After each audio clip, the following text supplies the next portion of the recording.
Tonona ho anao ny fidanan'ny tompo miaraba indray amin'izao fotoana ahafahantsika mano miaraka mitolona mbavaka izao.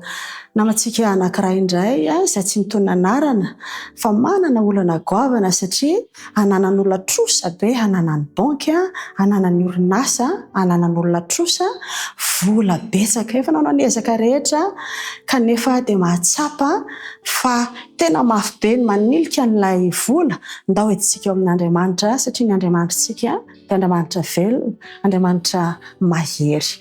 Ho asaiko anao ary dia isika hiaraka hivavaka. Vavakantsika tompoko. Rainay tsara sy masina indrindra ny an-danitra, mbola manatona anao indray izahay. Manatona anao mikasahina satria Andriamanitra lehibe, Andriamanitra velona, Andriamanitra marina, Andriamanitra mihaino vavaka ny Andriamanitra ivavahanay. Hoentina eo aminao ny etaetan'izao namanay izao izany tolona mafy ny amin'ny hamerenana an'ireo trosa be ireo any amin'ny banky, any amin'ny orinasa, hananan'olona tsotra vola. Tompo malalo mifona aminao mamindrafo amin'izy ireo raha ny antehitra tamin'ny herin'ny tenany izy fa mitoraka aminao kosa izahay vao ny olana satria tsy misy zava-magaga tsy hainao. Ilay Andriamanitra tompony tany sy ny lanitra, ny ranomasina, ny tany izay rehetra ao aminy, ianao tsy mba voafehitra ary tsy misy zava-magaga tsy hainao tanterahana.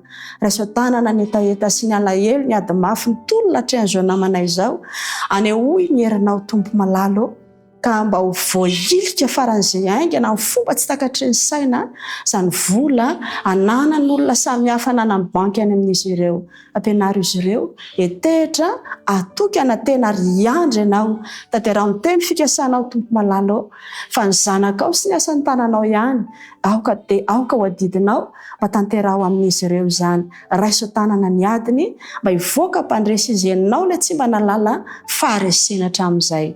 Makasitraka ny valim-bavaka omenao amin'ny fotoana mety indrindra ny anaratry ny Jesosy. Amen.